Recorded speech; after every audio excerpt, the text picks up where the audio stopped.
Thank you. Thank you very much. Patty, should I go ahead and screen share? And You move are that? more than welcome to, yes. All right, well, before I do that, let me just, actually, I will share the screen, get us our first image going, and then make a few comments.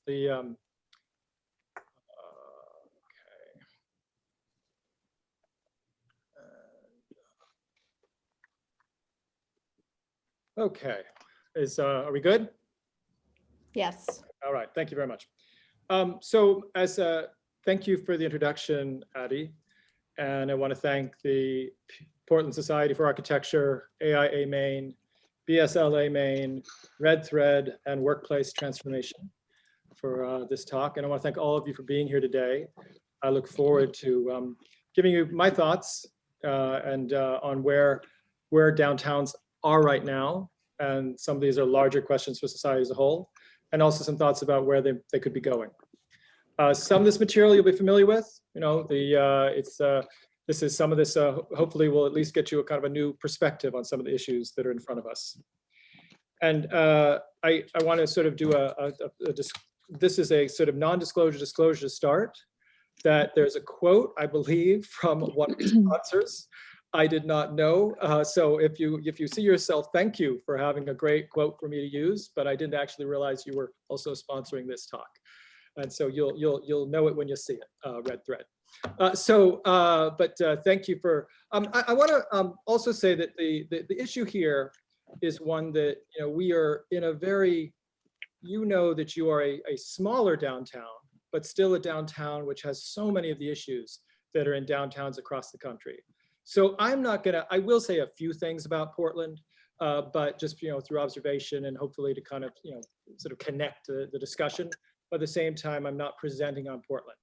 I will say this, though, I'm really excited about where this leads to, that this is a series of kind of really important issues, and then looking forward to a workshop kind of project which looks at a specific site, both the kind of, you know, the sort of the built environment piece of it, and also the sort of surface and green built environment part of it in downtown Portland. So excited about the connection between big questions and then application and developing concepts that you have here. As noted, I work at Carnegie Mellon now. I was city planning director for Pittsburgh for a number of years, also for Manhattan, actually, in New York, and then in Seattle as well, among the path of my career. And now I'm very fortunate to be at Carnegie Mellon in the School of Architecture, but working across the university as head of the Remaking Cities Institute. I'm going to start with this big question: what makes a downtown? There's a lot of answers, and you know many of the answers, but I'm going to give you one framework that I use that I find very helpful. Concentration, period. This is a model of Chicago. Just sort of, it has all the pieces, you know, sort of a big American, North American downtown, you know, bridges, towers, warehouses, this whole realm. But the main thing you'll note is a kind of concentration, which is sort of the most basic version of what a downtown is. So downtowns have density. Now, density, we use it for population most of the time. But at the same time, there's all different types of density. Densities, activities, density of commercial activity, density of cultural activity. So I want to just, you know, look at the way cities manifested this kind of visually and physically. This is kind of the old school version, in which the programming is things like hotels where you meet people and corporate headquarters. This is sort of Pittsburgh in its heyday as a corporate headquarters in the 50s and 60s. But that's just one version.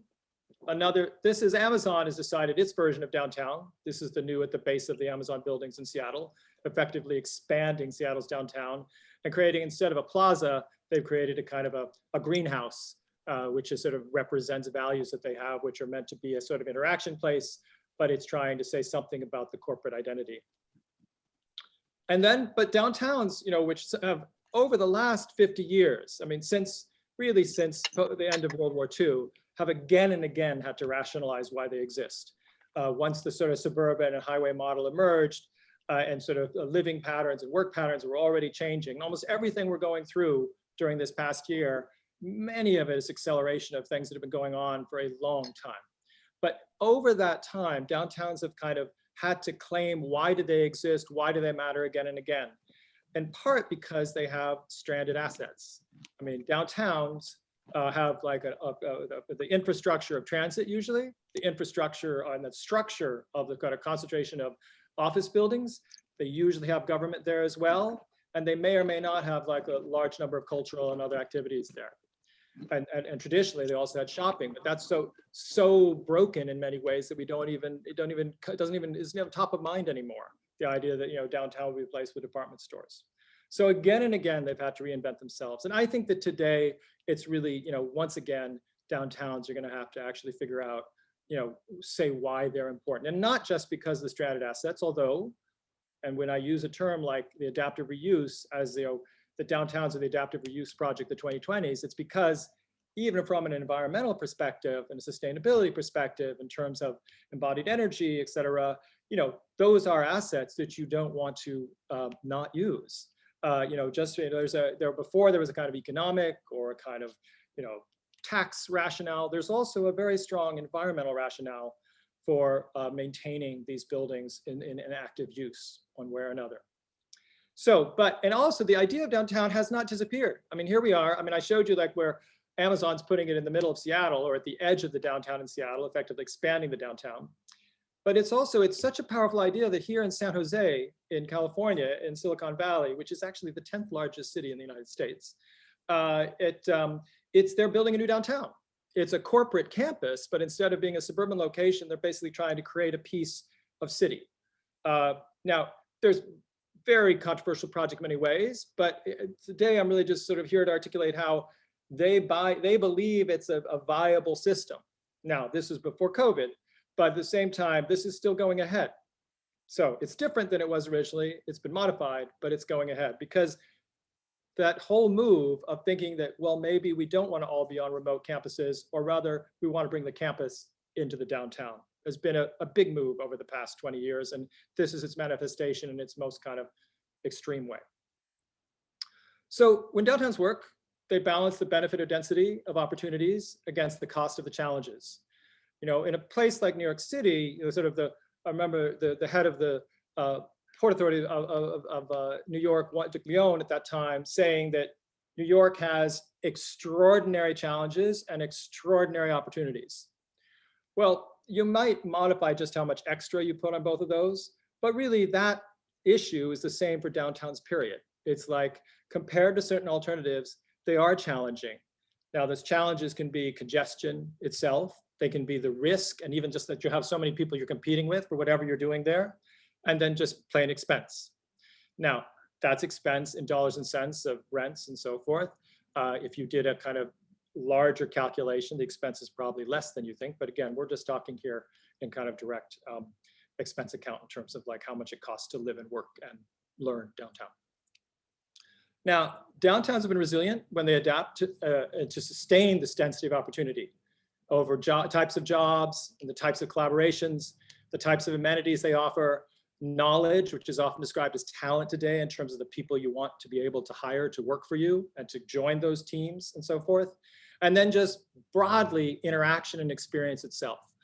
I find it fascinating when cell phones were still kind of new, there were analyses of different parts of the city where the most cell phone calls were made, or text messages or calls were made. And that was a density of activity indicator that was really important in terms of because ironically, the same places where people actually physically interacted with each other the most, went to restaurants, went to meetings, went to work, went to whatever kind of events, used parks, all that, also were the places where they were most active using their cell phones, one of the interesting aspects of today's world. So downtowns are always trying to emphasize why and sort of reinvent themselves is like why they have why they're important and why they're valuable. Again, the tax base is one very strong reason, and environmental rationale is a very strong reason, but those aren't enough to actually get people to stay or locate there. And that's why they continually do this kind of work of reasserting what's special about them. And I think that what's most special about them is the level of interaction. But it's also sometimes described as amenity. This is a kind of, this is not the New York that I arrived at in 1980. This is a very different New York, which had completely repositioned its identity as being, sort of you can have it all. You can have both the sort of incredible density of Lower Manhattan, which again, these things scale. I mean, they are different and there are qualities of different at the same time, but the decision of downtowns to actually emphasize their green space or rediscover it, or take in this case an industrial territory and transform it into green, is all part of saying there's an amenity here. We're going to make it, we're going to have it both ways. We got this density of concentration. We're still going to give people some of the pleasures that are often described as being sort of further out of town. And this is not, as you know from the region of the country you live in, this is not new. This is, I think the Common in Boston opened, the Boston Common opened 1 year after Portland was founded. And it was, literally its original purpose may have not been exactly the same, but as it has emerged and how it's evolved today over the past 300 years, you have a place which is actually trying to sort of say, here's a balance of benefits of sort of commerce and interaction with an amenity of kind of open space and green space. So COVID 1 year later, it's really, the question I have is like, what's happening to this downtown cost benefit ratio? I mean, we know there's kind of parks and restaurants, so many things that we think of as part of what made a downtown interesting and why it was still worth going to are all challenged by COVID. And I'll get into that a little bit. And they're probably going to be challenged in ways that are some long lasting, some not so much. And there's no perfect data on this. I'm going to give you some sort of, literature review information. There's some stuff that colleagues and I are beginning to work on modeling, but that's, that modeling is in the future.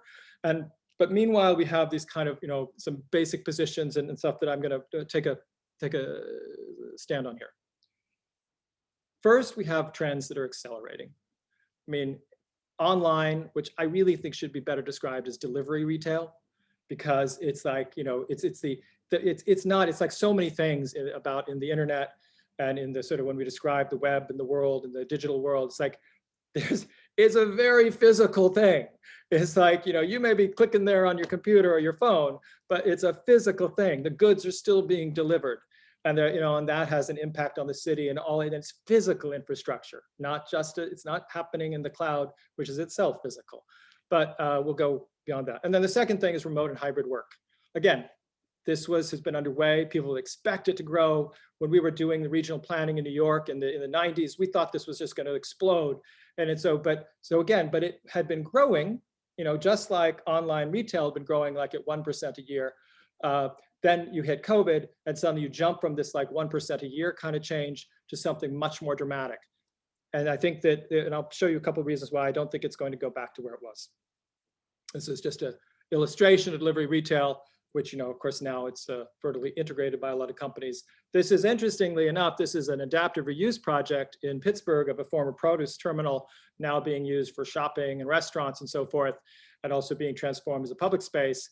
And we shall see, whether the FedEx/Amazon box truck version of retail dominates all, or what share it really takes in the end, and whether a brand new retail place, even a marketplace, which is kind of experience oriented, is going to still thrive. So this is just some big thinkers about retail, that it will indeed be reduced, relocated, and repurposed, and that's sort of a baseline statement. But I think there's we have no reason not to believe that, and that online delivery retail has gone from 15 to 25% of the market and is continuing to rise. I think it's again, things change and there's different patterns, but the idea that we will go back to the level of bricks and mortar that we had seems extremely unlikely. And then this figure that the National Restaurant Association put out, it's not quite retail, it's restaurants, a little bit of a different business, but that this was a figure they did in sort of expecting by the end of 2020. And I think that it's been borne out. Now, the market retail, I'm just going to pose this for a moment. I mean, Portland has a market, and I'm posing this because this kind of market retail, which is like taking in this case, the Essex market, it's an adaptive reuse of what was there all along, which was a community market, but sort of being recast and reconfigured as part of a larger development project. And it's not unlike the produce terminal that I showed you in Pittsburgh, or so many more. But even these are not a guaranteed sort of next generation in downtowns, or they won't be guaranteed without a great deal of work. And I say this because they're important, because these do align with something that sort of the experience economy I'm going to go back one slide, sorry. They align with this whole question of the experience economy, which was a driver for rethinking how downtowns and concentrated cities and urban areas would work. That like, well, people aren't going to come here just for like a regular, to buy their stuff the way they used to, sort of, but they're going to come for the experience of buying stuff. And places like these markets do provide that kind of experience, just like downtown Portland provides all kinds of great experiences. But because of some of these changes, which we don't know whether they're long-term or short-term, or kind of going to hover, sort of have a long half-life, we can't even assume that these are like an obvious winner in terms of how to maintain interest in downtown. Work is the other one that I mentioned is like a long-term trend. I mean, this is like, I deliberately showed a 2009 image from Seattle, and like, this is before, the Amazon declared everybody could work from home. This is before the kind of like, huge long lead times before people are going back to work all over, in the tech industries, but many others as well. And so this is a trend that, as I say, is already underway. We've seen an acceleration. I don't expect to see, these are kind of figures just to remind you, like when we talk about the office side, there's only a portion of the workforce, but in a lot of metros, it's pretty high. And I imagine in Portland, it's not 50, but it's going to be somewhere between, it's above 30 would be as a guesstimate at this point. And then like that, we went from 12% of the people working some of the time from home to 30% of folks who were in the office sector working mostly from home. That's a huge change. It's a huge change. And we know, when we read about it, we're going to read people that say, nope, in the kind of high end of the corporate sector, Goldman Sachs says everyone's coming back no matter what. And then on the other side, we have Salesforce saying we're never bringing people back. And so we don't really know the answer. But I will tell you that when 50% of US workers say they want to continue working from home some of the time, that's a pretty strong message that I don't think they're all coming back.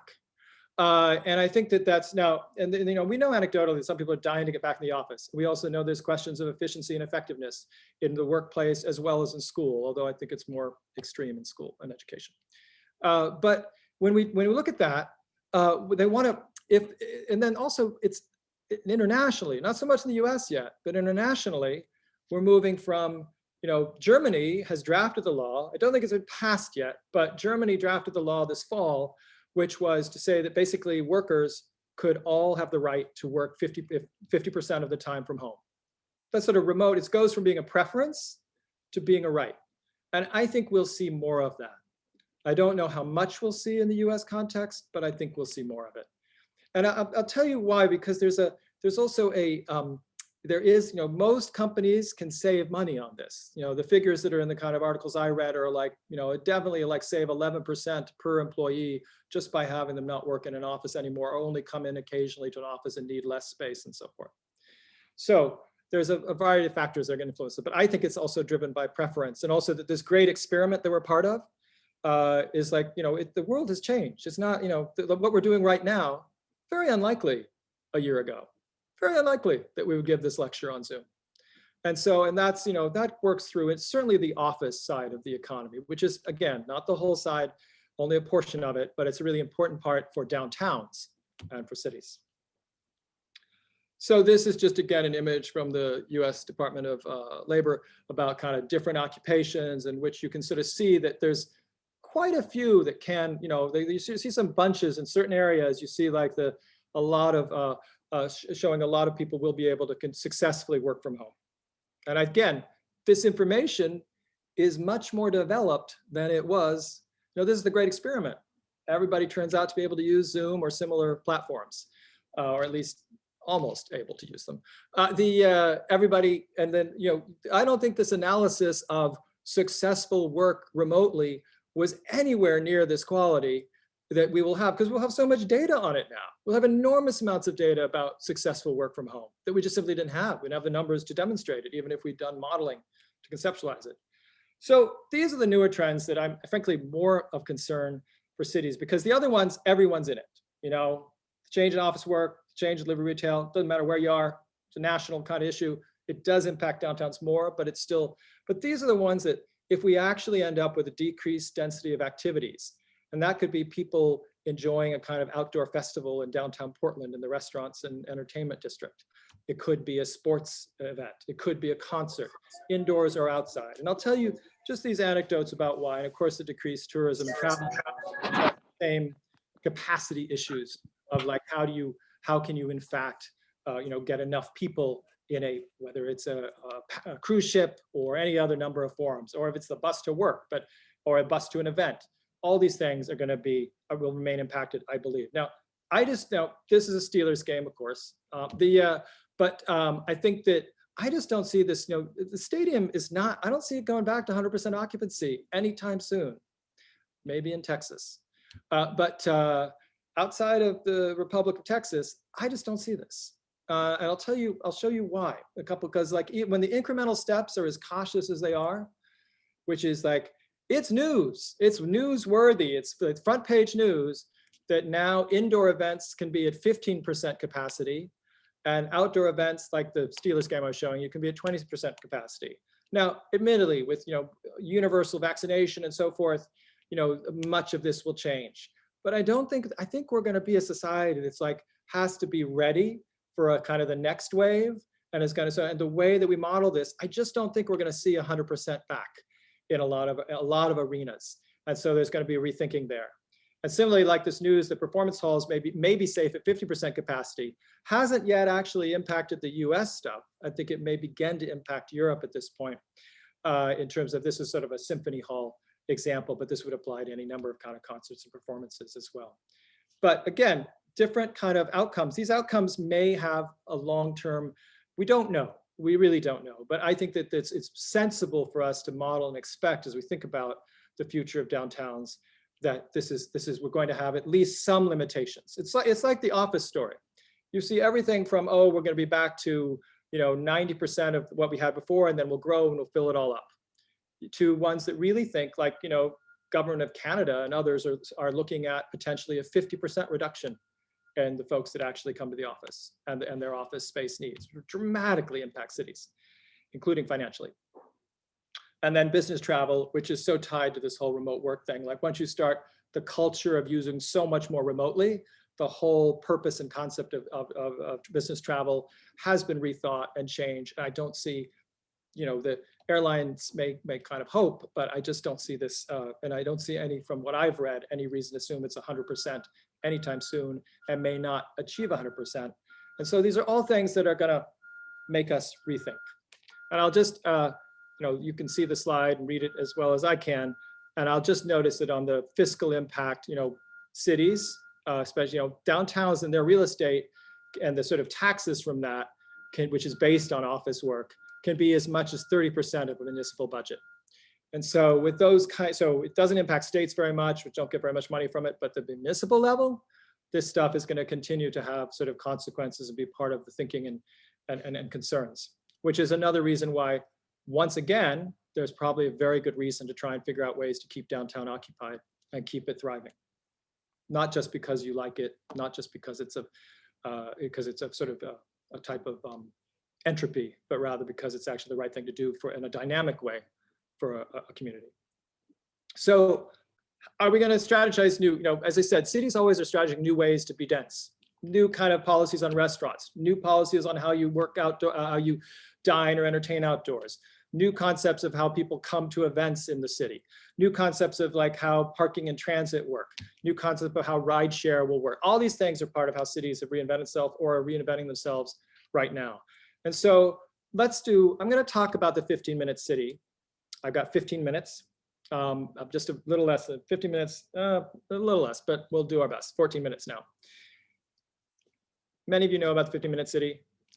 The thesis I have here is that while we do know about it, it's good to think about it and kind of for two issues as we think about this. One, my sense is that we need to actually double down on the 15-minute city idea rather than retreat back from it, because it's one of the things that creates, it's actually a density of interaction and a density of opportunities that is, it offers those things and enriches those things and strengthens those types of, that type of opportunity in ways that alternatives just don't. And it also is the specialness of downtowns and related nearby neighborhoods and so forth that is going to be, that specialness is going to be more important than ever, because there's too many other options and too many reasons to like those challenges. When I send that big story about extraordinary challenges and extraordinary opportunities, like there's going to have to be so much work to actually show those opportunities. And I think the model of the 15-minute city is one of those real opportunities for a type of living and a type of density of interaction, opportunity, knowledge, all these things in ways that remain what makes cities special, what's made them kind of important and their downtowns important over hundreds of years. You already have one. We'll just get that out of the way in many ways. Portland already is one. Thank you, Portland downtown, for this image. You have a 389-year history as a 15-minute city. So let's just, but again, even though many of you know this well, let's just take a moment to remember what that means. It's using mobility to define a city. This is an image from, there are many sources of the 15-minute city, but it's fair to say that Duane Platt-Zyberk and the CNU are very important to the development of this idea. And you can see that there's different levels, and I'll just simplify by saying the 5-minute walk gets you to everyday needs. The 15-minute walk should get you to employment and to other kind of critical services that are not just what you'd find, right on the corner. And then the 15-minute bike ride gets you to like almost a whole city. The idea is within a 15, which is a 3 mile in their calculation, right? So the idea is you will get in within that, you should be able to have all the things that we think of as being in cities, from culture to sports to work to headquarters to new types of working, even to kind of some of the sort of making cultures that are part of areas close to downtown and cities today as well. They do reference here the electric vehicles and so forth. It's a tricky issue for this whole discussion. It's a tricky issue because they can sometimes go faster and kind of mess up the human locomotion argument here. At the same time, recognizing different abilities, it's critical that they include it and work with this. So, but you'll see that when I get to the next slide, you'll see kind of how this works. You can read this as well. And the densities here are about 10,000 people per square mile, a little higher actually, but more like 12,000 is the sort of, and I just want to note here that, when I say that you're already this type of city, that you already have this. I mean, I think in your neighborhoods in the peninsula, you've got neighborhoods that are as high as like 15,000 per square mile, and then some that are sort of 11,000. Downtown itself, actually, the way the census tracts work, is more at is more at like 4,000, but that's sort of because of the concentration of all sorts of uses besides residential. Now, hold on.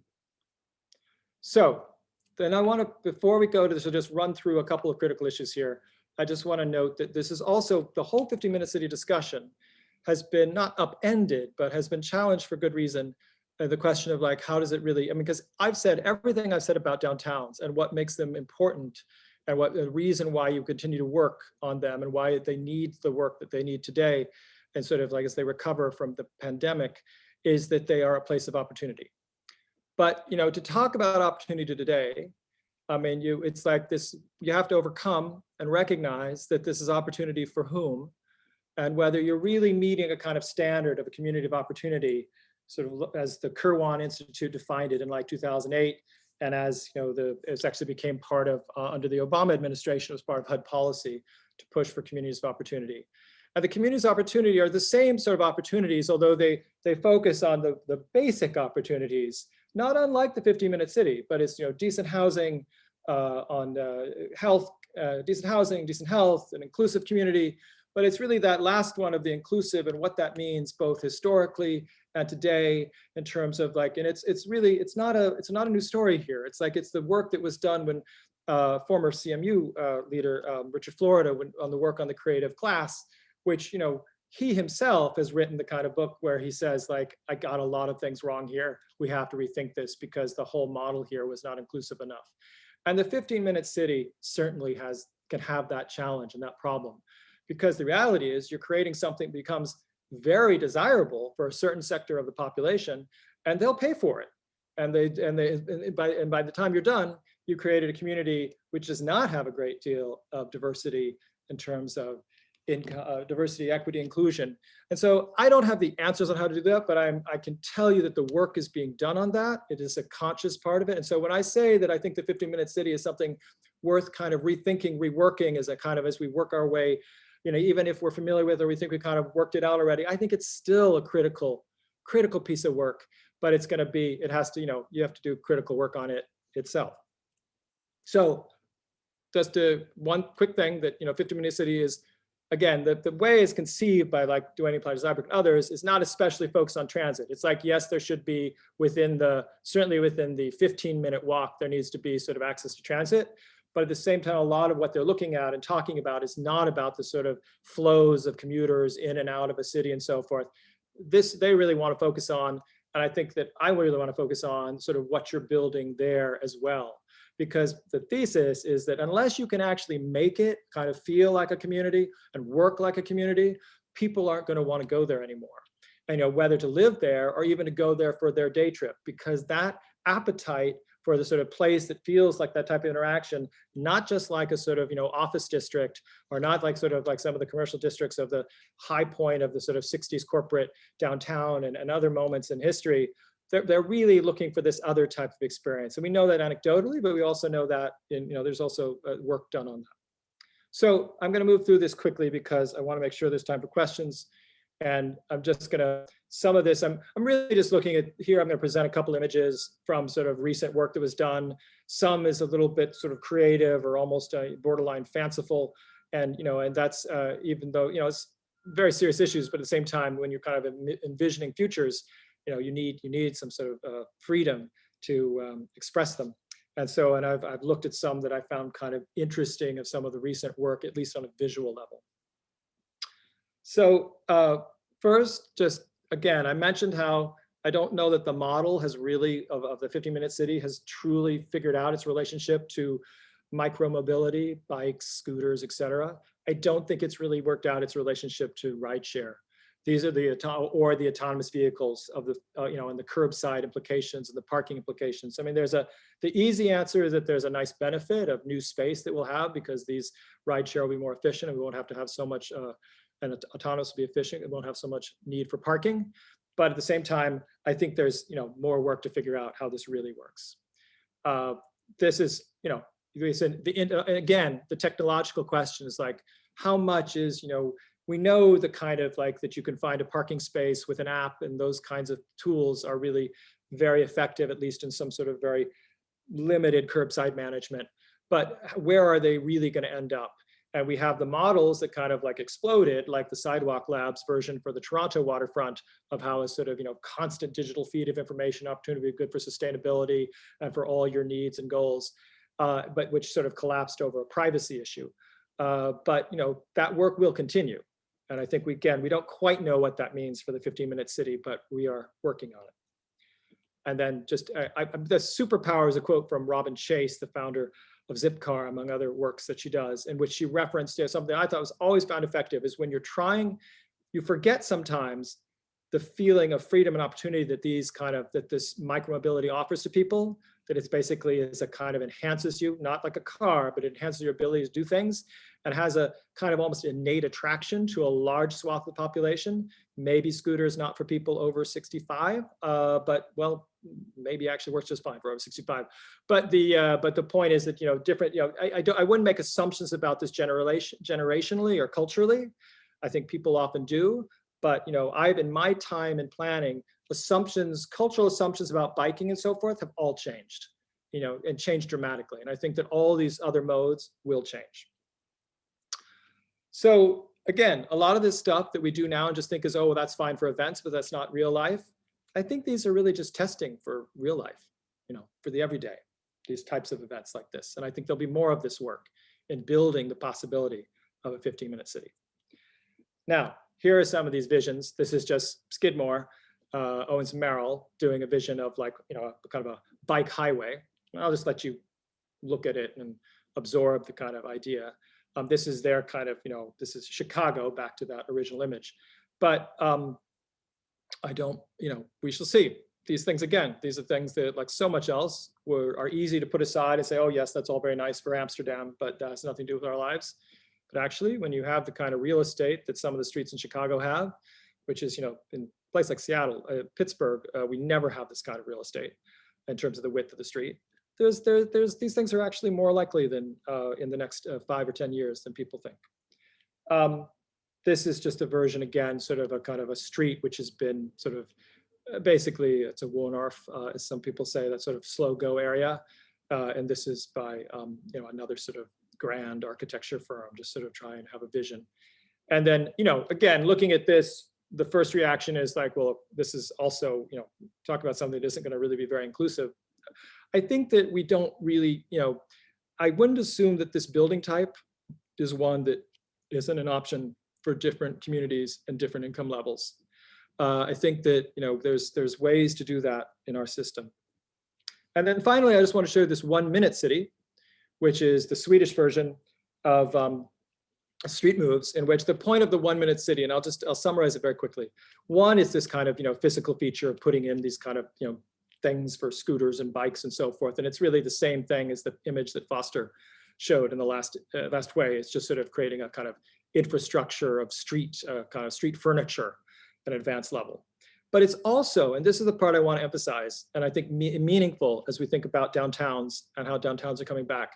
The whole idea is that you think about the second you leave the threshold, the second you cross your threshold to the outside, the moment you get onto the sidewalk, the moment you're next to the street, and you think about that in detail and in depth, and then sort of analyze that in detail and depth. And it's like, it's a little bit, it's about, we can get data on every second, your 5 minutes. We can get those your 5 minute neighborhood and that first 1 minute, and all those things matter if you're trying to create an argument for what makes downtown special and remain significant, even in a world in which there may be fewer regular retail, even in a world in which restaurants can only have 50% occupancy, or normal occupancy is 75%, and then during kind of, health concern times, it's dropped down to 50, or whatever kind of patterns we may see in the future of downtowns. This is a version which is, again, it's not actually, it's quite serious, even though the imagery is kind of playful, about how downtowns become part of not just this huge kind of commuter economy, but also sort of connected to more of a sort of neighborhood economy. And then again, I'll just sort of end with these thoughts about interaction. This is sort of like, sort of a sad picture in a way, because this is a brand new space built with an adaptive reuse of a cardboard box factory that was meant to allow all sorts of cool interaction and be very attractive to kind of, mostly younger generation kind of folks that would be, that you give them something like it's work, but in fact, it's almost, work isn't like work. It's almost like you're sitting at that cafe in Ballard in Seattle in 2009. This moment, it's empty because of COVID. It will not always be empty. And in fact, because it's outdoors, it may actually have a very strong, robust life, even if you're back to like 30% occupancy in these offices. So I think all that's in the mix of thinking about downtowns.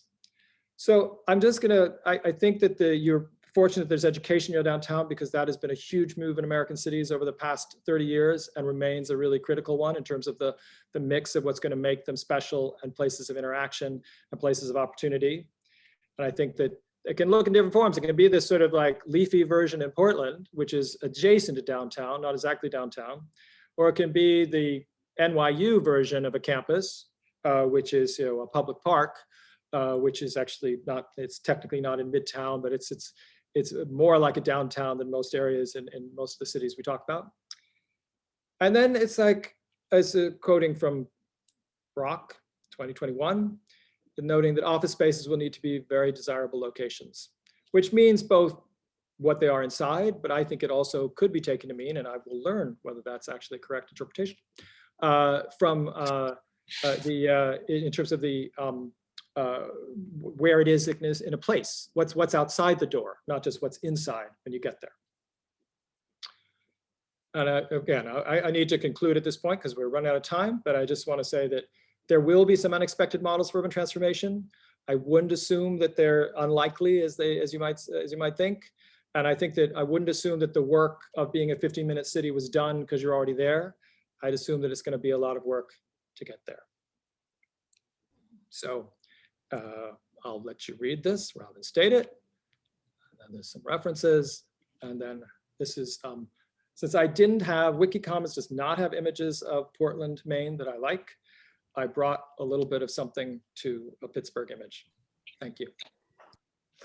Thank you, Ray. And we do have a few questions in the chat that have been typed in, which is great. Thank you. We also have about 40 folks on, so we can also just unmute ourselves and ask questions too. I laugh though, you have a Portland University image, which is actually Portland, Oregon, so the other Portland. But we do have USM right outside the peninsula, and we have the Maine College of Art in downtown. And we also have Northeastern's Rue Center that is taking on the waterfront. I do want to just ask one quick question here from Ana Rosa. And if you are still on the line, you're more than welcome to come on and say hello. How does the movement to buy local and buy more sustainably play into the trend of online retail? And will brick and mortar also go online and people will order online but buy locally instead? And this is something that's very Portland centric.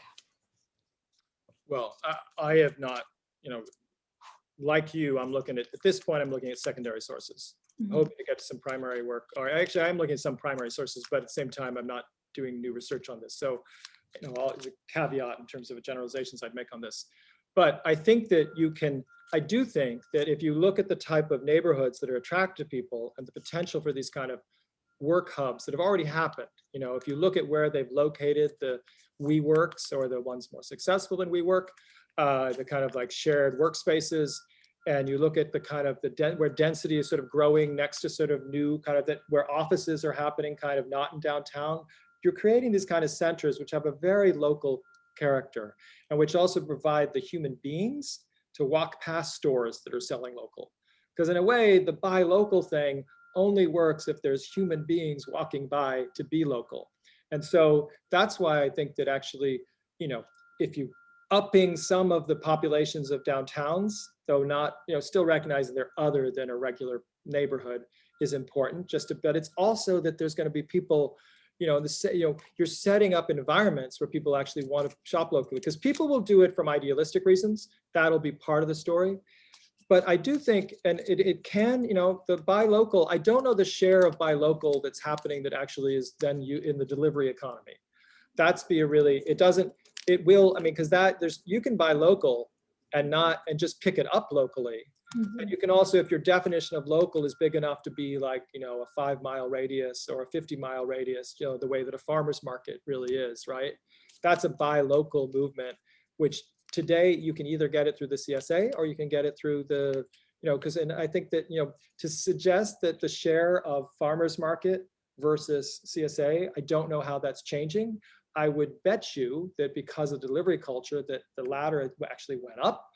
But I think that at the same time, because people do like interaction and experience, there's probably and there's so few to be had right now, at least on an interim basis, people are going there. But I think there's going to be more also local production, and that's a tricky one, which depends on the real estate for it. And also that's totally driven by a kind of, it's a niche market at this point. How to make it bigger than a niche market is a big question. Mm-hmm.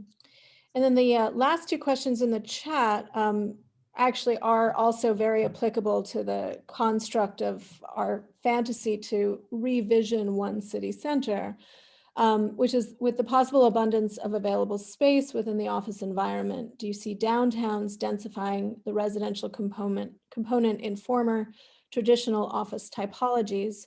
With a follow-up from Eamon Dundon, what are good uses of the interior core of former office buildings that don't have access to windows and natural light? The floor plans of the 80s are very different from the repurposed buildings along Congress Street that have, again, the turn of the century buildings that were much more easily adaptable to residential versus the one-off corporate tower. And in one city center circumstance, that's really one city center was designed almost as an urban mall, with your self-contained services. And so it's an intriguing thought of what you can actually do with those spaces. Well, as you all know, the big moves on housing were in our lifetime, in recent years, were lofts, which were warehouse, so they're adaptive reuse of warehouses, which in many ways were a poor housing model themselves because they had a long way from the windows. But and some quite dramatically so, that we've all seen the sort of 80 feet, 10 feet wide loft. They sell them. But there's office buildings, and the earlier office building generation worked really well. I mean, it was expensive to do, but it worked well in the like lower Manhattan, which I know well, did a huge transformation in old office buildings. And they were the ones that often had these smaller floor plates because of the way New York City zoning worked, which made you get smaller as you went up and so forth. And they were actually, in the sort of light and air terms, a very logical conversion. And in fact, and there were all sorts of tax structures to support it because they wanted new office buildings. Now, there's lots of complex arguments about whether that really was the right thing to do in the first place, but we'll step back from that. But today's office buildings, it's interesting to me, like it's not, they are, you know, they don't have operable windows, and but you know, unlike some of those sort of 20s office buildings, so those huge building booms of like a lower Manhattan or many cities all over the country. But there are people that are, you know, the best reuse of them is probably as offices. And so the question is whether you can actually figure out, and there are all this, as you know, there's all these type of groovy shared workspaces and offices with ranging versions of success. But I do think that there's a place in the downtown ones, especially because of the cultural context that they're in, that you're going to try and find even within office buildings, even in the way you adaptively reuse them. And again, we may not have the tax structures to really help this happen because, as you know, in real estate, so many things happen because of actually financing and taxes and so forth, not necessarily because of just the, you know, the sort of direct line costs of renovation. But there's every reason to think there's going to be more of those, and there should be more of those. But they have to be more of those because you really believe in it, and whether that's at grade and the type of way that you know to decide, you know, we're going to make the base of an office building actually be a local hub that has both kind of local stuff delivered from far away, but also even local stuff delivered in other ways. And as you know, we capture the audiences in this building, but you're really trying to create the kind of office experiences that people are having. You know, that image I showed of people able to step out of their cardboard box factory into a cool plaza. You're trying to see how can you do that in a somewhat denser downtown arena. Although in a place like Portland, you know, most of your density isn't even at that level. So you're actually already ahead of the game in terms of that type of experience, which I have seen in my lifetime become extremely attractive to workers. I frankly find the Amazon towers in Seattle a weird throwback in many ways. I find the areas they developed in South Lake Union much closer to a kind of contemporary office experience. And I think that that's what, you know, which involves an indoor-outdoor exchange, which involves even within a building, sort of, you know, living rooms and opportunities for sort of shared and co-working spaces. And I think some of the people on this call have done interesting work about that I think really has to translate into the way we do offices. Was there a second question? No, that was actually, it was a follow-up. The first one was, how do you know, could you convert these office spaces, but then what do you do with them because they were built for one purpose? Great.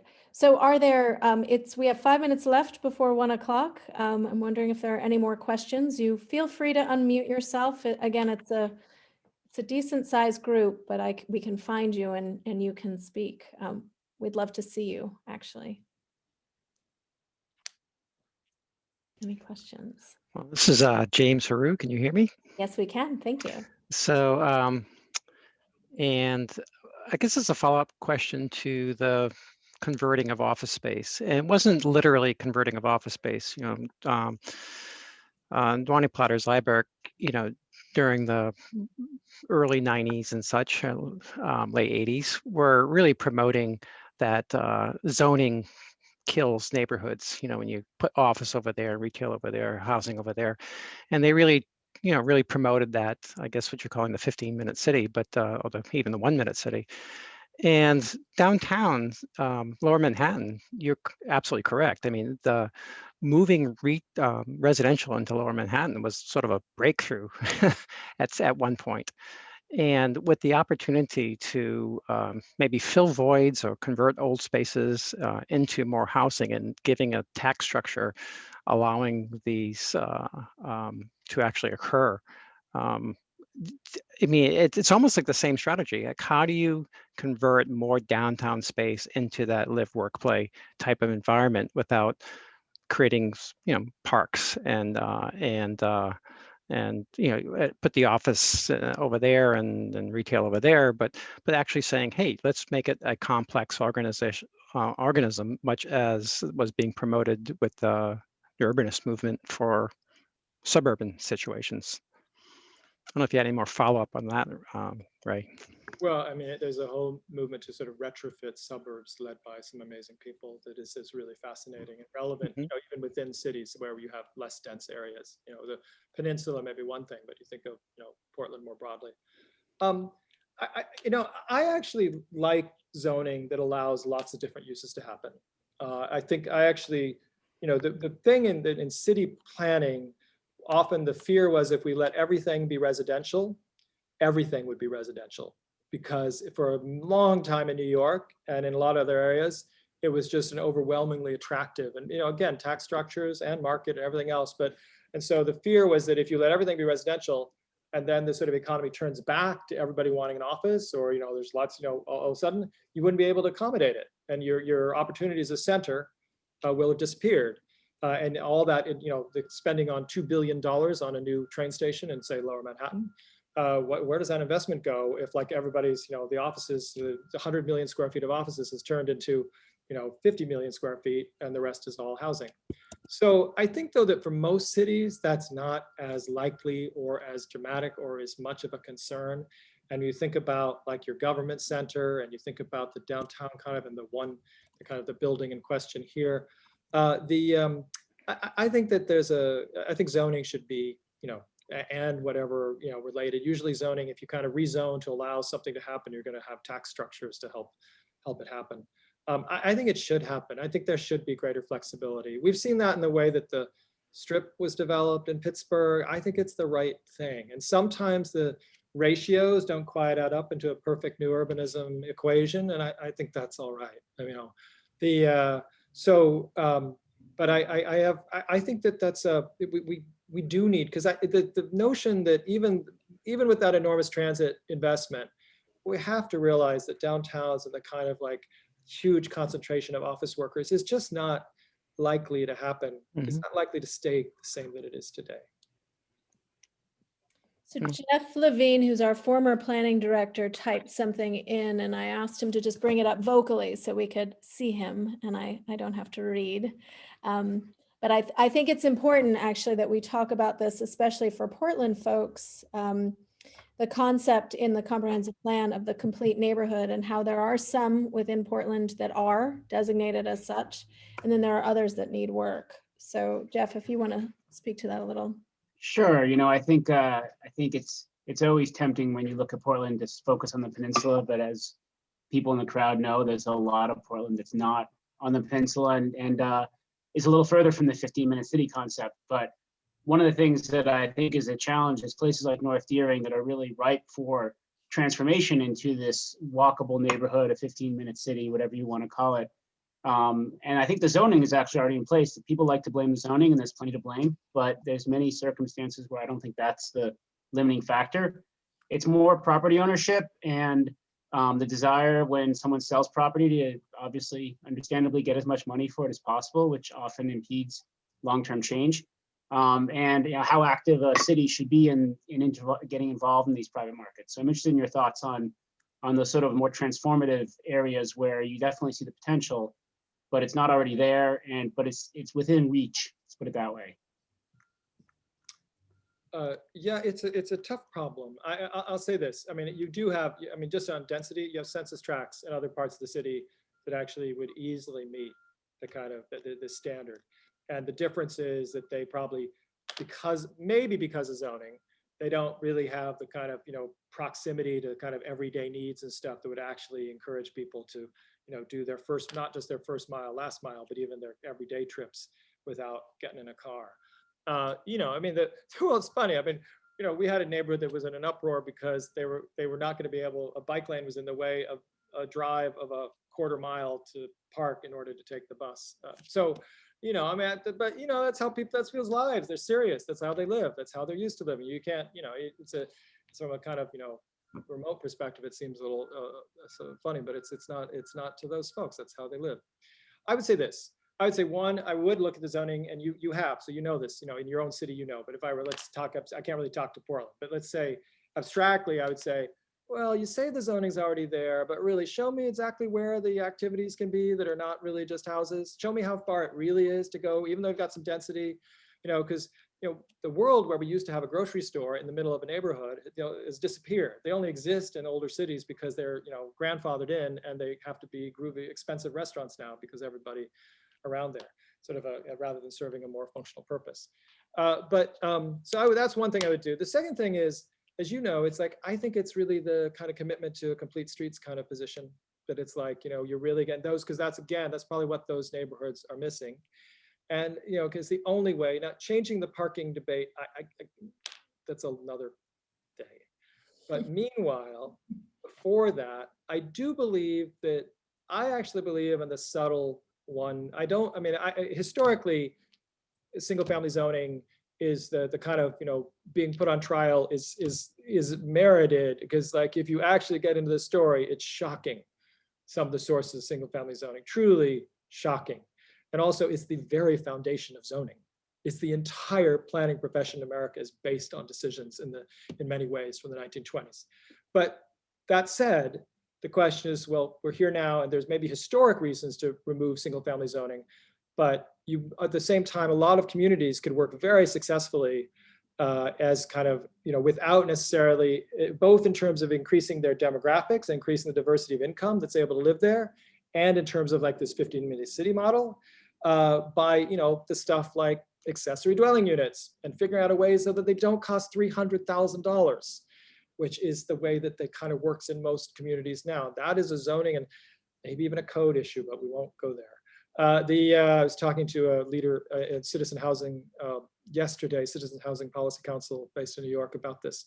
That basically showed that in New York, to like the immigrant community, like how to try and bring the folks, those homeowners in from the cold and actually bring it up to code, technically impossible, financially impossible, and would not serve, so you're in this position of like accepting conditions that are like, or accepting a kind of a sort of you're in this gray kind of, informal world. So the point is, there still has to be an aggressive mode of like aggressive, but not aggressive, subtle work. And Atlanta's doing this, especially, and I'm really interested in what Atlanta's doing, because it goes beyond just ADUs, but trying to get it in a way that's even a little more subtle than what Minneapolis did, in which you basically say, we're not here to take away single family zoning, but we're here to like recognize that if you keep the way you are, you're never going to make it as a kind of community of opportunity. And so here's the ideas that, do kind of, eat at the edges of single family zoning, but together with the complete streets and like a really close look at whether there's zoning that does allow for the types of uses that anyone would need in a 5-minute neighborhood, is how I would look at it. I love the conversation that dovetailed into the ADUs, because PSA is looking right now that the city of Portland just passed a progressive policy on ADUs. But what's interesting is many people don't know what ADU stands for. You just see the acronym and you run away. The second is no one really understands the visuals and the impact, the typologies. And so PSA is actually launching in April a design competition to literally test the policy in situ. And one of the pieces that we're actually working with the city, but one piece that we're coming up against is that code issue. If you have to tap into existing sewage or anything else, and you want to propose an alternative, getting someone from permitting in the room to talk about a composting toilet, for example, where do you go with that? What can you do? How cost efficient would it in fact be? What's your ROI? Who is it for? So these are all things that I'm looking forward to. There are a few committee members I see on this call. Ben Bailey from Kaplan Thompson is on this call right now. He's on the committee. It should be really fun. And the task really is for designers and thinkers to push the limits and to really think about what the numbers could potentially be by increasing density. So just a sneak peek for any of you on the call. That's great. It's good. It's important work because we have these solutions, but the solutions, and there's nothing wrong with incremental, and aggregating change. I don't think you can't condemn ADUs because they'll never get to scale. It's like, these are all pieces of a puzzle, and it's all worth doing. It's like affordable housing. ADUs are part of a story of affordable housing. But we probably, I'll just end with two thoughts. I think that to me, the great injustice is, if you're looking at cities, is that we've, finally figured out that it's good to live close to work again, which we knew in like 1910, although sometimes that work was, like the smokestacks of Pittsburgh. So there was maybe a reason not to always live close to work. But there are benefits to being close to work. And if the society today we have, and this is part of the COVID problem right now, is it's even worse. We've got people that it was already bad enough that people of lower income had to live further away because of housing costs and had to take the bus. It's even worse if they're the ones that are like the only folks that still have to go to the physical job, and the people that live proximate to jobs aren't even going to the jobs anymore. I mean, there's a kind of equation of how the world works. It just isn't right that way. And so to really circle back to what Jeff was asking, I always think to me, the most important thing is there's actually some jobs nearby, near where people live, and that a variety of people, diverse group of people can live kind of near their work. And that's why I believe in the 15-minute city, because I think that if you do it right, it can be like that. So there you are. Great. Well, thank you, Ray. This was really great. Thank you, everyone, for spending your lunch hour on a Friday. I'm actually going to attempt to do something. Oh, yeah, I really want to just put up the, this is silly, the tech issues, but I was going to just put up our upcoming events, but I'll just remind everyone. You're all on the email list. So you've been given Zoom logins for Paul Farber on Monday night at 5 o'clock. That too will be recorded, but through Mecca. So when I get the link, I'll share it. And then the next one is the following Friday, the 19th, with Sarah Jensen Carr from Northeastern. I am exceptionally grateful, Ray, for you visiting. I know that you would like to physically come to Maine, so soon enough, you are more than welcome. And we have Liz Newman, your colleague, who is a Portland resident, right here. So it's nice to have you at least sharing a screen. And I'm, again, any last statement, Jeanette, and Gretchen, you're both on our committee, so thank you both. Lisa was on the call; she had to go to a 1 o'clock meeting. Again, I'm grateful for everyone's time. This will be available when I get it out. I'm just going to be honest. Well, all right. Well, thanks for playing Slade Cleaves. Yeah, no, of course. Thank you. Thank you, everyone. Okay. Thank you. Thanks, Addie. Bye.